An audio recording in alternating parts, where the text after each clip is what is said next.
Nah sekarang ini kita akan ngebahas tentang sesuatu yang mengerikan dari monster yang berhubungan dengan Otsutsuki Tentails nakama.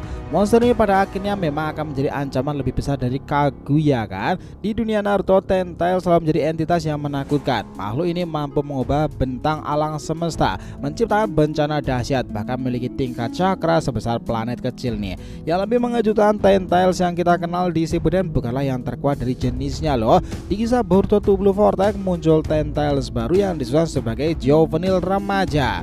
Karena di Boruto awal kala itu muncul Tentails baru yang disebut sebagai remaja nih. Anehnya meski masih muda, Tentails Jubi itu sendiri ia mampu menciptakan entitas Shinju yang setara dengan karakter Sakura Jigen loh, yang itu jauh melampaui era Kaguya Otsutsuki. Nah apakah Jubi di era sekarang itu jauh lebih kuat lagi? Jura adalah salah satu inkarnasi dari mereka. Lalu bagaimana mungkin Tentails remaja ini menjadi lebih kuat daripada Tentails dewasa milik Kaguya? Nah ini bakalan menarik nakama. Let's go kita bahas lebih dalam.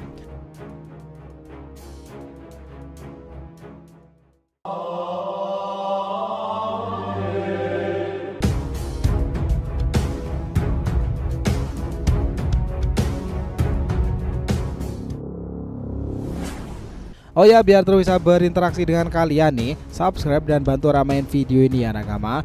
Selain di hati untuk solo leveling dan Boruto 2 Blue Vortex nih, jangan lupa subscribe 3 channel kita yang lainnya.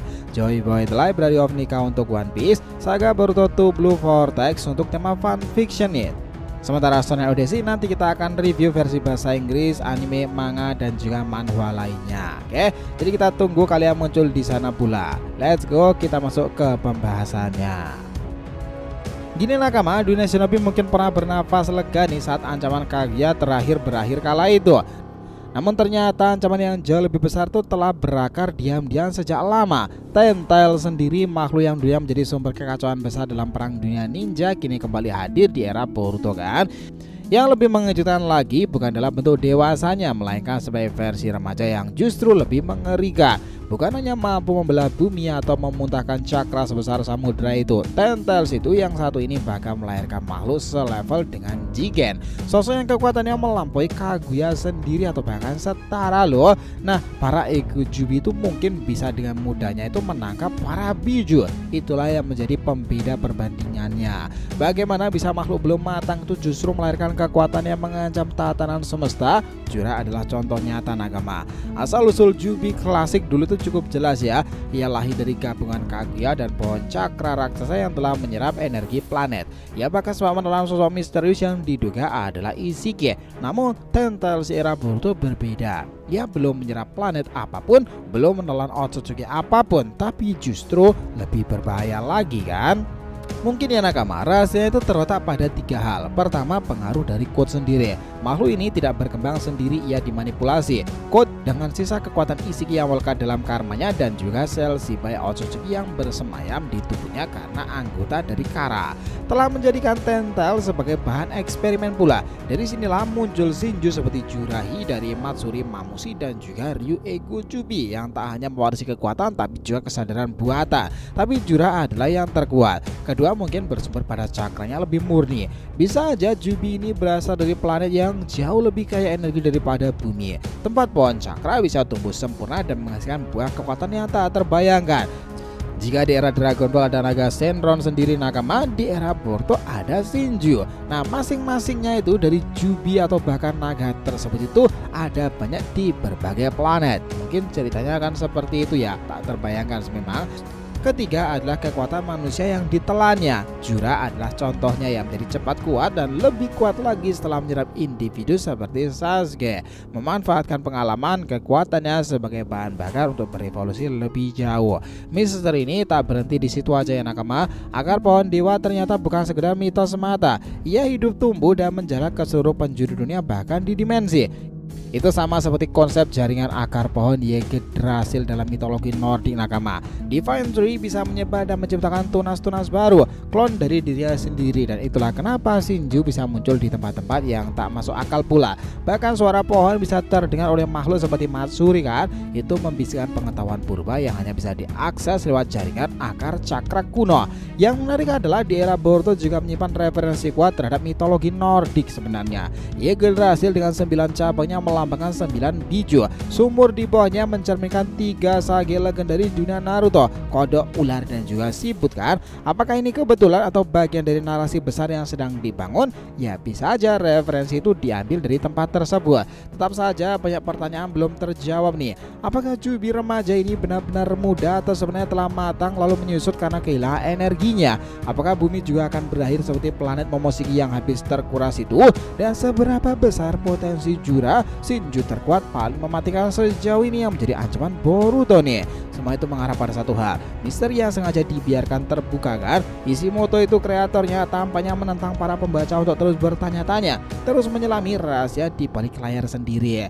Mungkin ya di saat Boruto dan Kawaki bertemu dengan sosok yang berada di balik semua itu, jawaban sesungguhnya akan muncul. Sang dewa, entitas yang bahkan Kaguya sekalipun mungkin takut padanya, masih menunggu di balik bayang-bayang pohon yang terus tumbuh. Apakah itu adalah Shibai? Menarik kan dinantikan.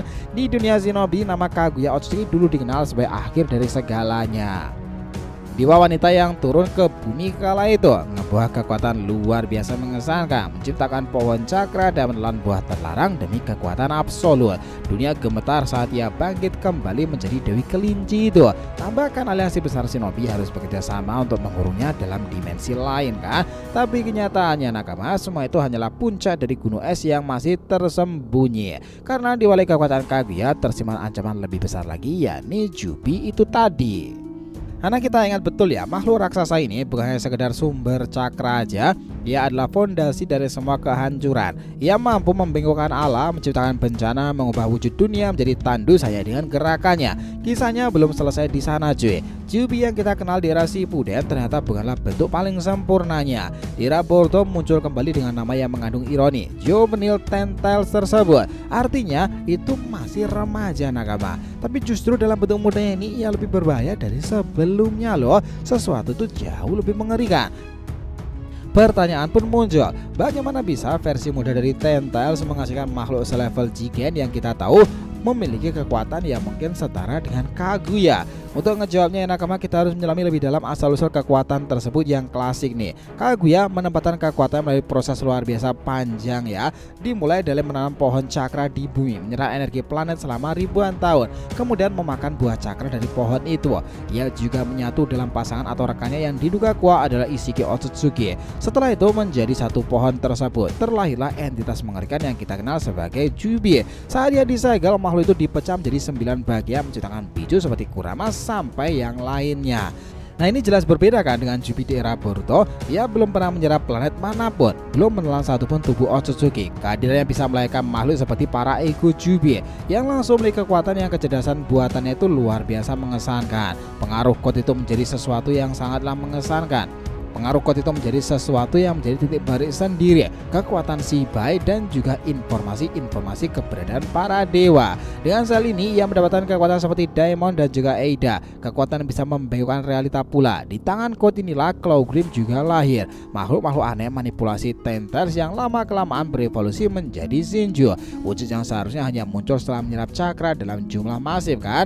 Nah mereka itu dikenal sebagai Sumeato atau bahkan Sumeaka pula. Kualitas energi planet asal meskipun belum dikonfirmasi, asal teori bahwa Kyuubi itu dari versi ini memang dikatakan jauh lebih lama daripada era sebelum Kaguya ya. Itulah yang kita percayai dan kita gambarkan tadi. Tetapi informasi tentang Kyuubi ini masih simpang siur nih. Apakah Ishiki itu mendapatkannya di suatu tempat yang jauh dari sana, dan apakah semua Otsutsuki memang memiliki Kyuubi? Itu yang banyak diteorikan kala itu ya nakama, karena beberapa Otsutsuki memang tidak menampilkan Kyuubi dalam dirinya. tetapi hanya Otsutsuki tertentu yang memperlihatkan bagaimana Jubi itu bekerja dan juga memiliki. Apakah Toneri juga memiliki Jubi? Kayaknya enggak kan? Itulah kenapa beberapa dari mereka saja yang mungkin bisa mengakses Jubi itu sendiri. Nah, selain itu para ego Jubi itu menjadi bangkit karena kekuatan manipulasi dan juga siapa saja orang-orang yang ditelan dalam akar pohon itu. Sasuke memang jelas menghasilkan Hidari, Matsuri jelas menghasilkan Matsuri, Bak menghasilkan Mamushi, dan juga mungkin Jura itu adalah representasi dari Jigen versi lebih lanjut lagi. Berbicara tentang ego Jubi, segalanya kian menarik lagi loh. Mereka sangatlah luar biasa, pertempuran mengesankan, bahkan bisa dibilang versi prima dari shinobi-shinobi yang diserap. Jura menjadi ancaman mau menakutkan dari Boruto sendiri karena melalui penglihatan Ten Direction Kashinkoji, Boruto itu lenyap berulang kali ketika menghadapi Jura, dan sudah ditunjukkan dalam chapter awal Boruto 2 Blue Vortex kan, ketika Togedama Hidari itu meledak dan didapatkan, Jura malah tiba-tiba melesat dan melesatkan serangan itu menembus tubuh Boruto. Hasilnya apa? Ya jelas Boruto sekarat. Itulah kenapa di chapter 20 kemarin ketika Boruto dengan menentang Kashinkoji muncul menyelamatkan Konohamaru, Jura sudah melihatnya dan meresponnya kan. Akhirnya kau muncul juga, Otsutsuki Boruto. Dengan tanda tanya besar seperti itu, sangat mungkin Jura akan segera bangkit dan juga menjadikan Boruto sebagai targetnya. Misteri tidak berhenti sampai di sana aja, karena informasi tentang Shinju pohon dewa itu memang akan menjadi penggambaran menarik di kisah terbarunya sekarang ini. Mokuton memang sesuatu yang belum semuanya dipecahkan nakama, hanya orang-orang tertentu yang bisa memanipulasi dan juga paham betul tentang kemampuan KI tersebut. Orochimaru adalah salah satunya. Tetapi ketika mereka berhadapan dengan ego Jubi, apa yang akan terjadi tuh? Itulah yang menarik untuk kita tunggu. Nah, sekarang itu memang dari keberadaan para ego Jubi itu, beberapa di antara mereka sendiri itu sudah lenyap. Matsuri dan juga Ryu ego Jubi di chapter kemarin. Pertanyaannya, apakah mereka akan bangkit lagi karena Togedama itu mungkin bisa diselamatkan?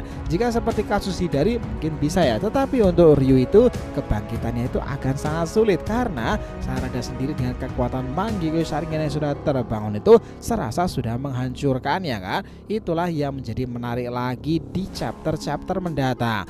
Hal ini bisa dikaitkan pula ya jika itu Jubi sekarang itu bersumber pada informasi Nori yang kita sebutkan tadi, yaitu hasil pohon dunia itu menghubungkan 9 alam semesta yang kita sebutkan. Nah, informasi tentang Yggdrasil berhubungan dengan informasi tentang ular dan juga lain sebagainya. Di era Boruto, kata Gama Bunta, ular Manda, Aoda, dan juga Katsuya itu juga ada pada cerita hutan Shikotsu sendiri. Itulah menarik di kisah ini karena cerita tentang Shikotsu juga masih belum disebutkan. Apakah Jubi sekarang itu dan sumber-sumber cakra kekuatannya berhubungan dengan hutan tersebut? Ya bisa aja nih. Nah, kejadian tersebut akan menjadi penggambaran menarik di kisah 2 Blue Vortex-nya. Bagaimana dengan nasib bumi? Nah, jika akal tersebut terus menjalar tanpa terkendali ya, mungkinkah planet itu akan mengalami nasib yang sama seperti planet Momoshiki yang berasal di tempat yang jauh di sana teorinya.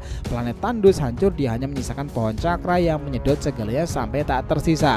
Ingat kan pada saat kemunculan Momoshiki dan juga Kinshiki awal itu mereka berdua serasa di sebuah planet khusus. Di sana seperti ada pohon-pohon cabang-cabang yang sangat tinggi-tinggi. Apakah itu adalah Shinju dan apakah cakra mereka di planet tersebut sudah pada habis? Itulah yang menariknya dan sepertinya di era 2 Blue Vortex akan diungkapkan lebih jauh lagi nakama. Misteri ini belum terjawab secara sepenuhnya karena tentang Shinju, tentang Jubi dan juga tentang ego Jubi menjadi penggambaran update terbaru baru-baru ini di kisah Boruto 2 Blue Vortex. Di era masa lalu sesuatu yang berhubungan dengan Shinju yang berevolusi menjadi bentuk kesadaran murni seperti para ego Jubi itu belum pernah terjadi. Hanya di era inilah dan mungkin beberapa Otsutsuki juga tidak menyangka hal itu bisa terjadi. Otsutsuki umumnya memakan pohon dewa dari buah tersebut nih, tetapi sekarang pohon dewa itu serasa ingin menentang para Otsutsuki kan? Ya, itu akan menjadi penggambaran bentrokan yang menarik ke depannya nanti. Kalian di pihak mana? Otsutsuki atau bahkan pohon dewa itu sendiri nakama? Atau bahkan pohon dewa itu sendiri nakama. Nah, ke depan bakalan jauh lebih seru. Jadi kalau mau disimpulkan ya, meskipun Tentel yang muncul di era Shippuden jauh lebih super gila, ternyata itu belum seberapa dibandingkan di era Boruto sekarang. Versi mudanya justru lebih ngeri karena faktor luar biasa kayak pengaruh code yang bawa sel Shibai dan juga Karma Ishige. kemungkinan energinya jauh lebih murni dan juga keberanian sangat jauh. Kemampuan menyerap manusia kuat seperti Sasuke buat bikin klon Shinju selevel dengan Jigen. Lebih gilanya lagi, Jubi ini mungkin bukan satu entitas saja, bisa jadi dia bagian dari jaringan akar kosmik, semacam sistem global atau bahkan antar dimensi yang tersebar lewat tunas-tunas kecil kayak pohon-pohon Yggdrasil di kisah Nordicsnya. Belum banyak disadari, plus semua ini bisa jadi terinspirasi dari mitologi Nordik itu kan, khususnya konsep Yggdrasil dari 3 sumber pengetahuan pula yang mirip dengan Sage Kodo, ular siput di era Naruto sendiri, Myobokuzan, Ryuchido, dan juga si Kotsuri Nakama. Nah, kisah ini akan menjadi penggambaran seru di kisah Two Blue Vortex. Jubi sendiri bukan hanya cuma lebih kuat dari yang dulu, tetapi juga lebih kompleks, misterius, dan ancaman nyata untuk Boruto dan para rekan-rekan lainnya di era dimana omnipoten dan kekuatan Shibai terus saja bermunculan. Well, apakah Shinju itu berhubungan dengan Otsutsuki masa lalu? Menarik untuk kita nantikan ke depannya, nakama. Jadi itulah tadi ya pembahasan kita mengenai apa yang terjadi pada kisah Boruto ke depannya, apalagi perihal tentang Jubi. Terima kasih banyak telah menonton cerita ini sampai akhir. Jika yang ditanyakan silahkan ya, feel free tulis di kolom komentar di bawah ini teman-teman. Saya telah menonton video ini sampai akhir and will be come back again.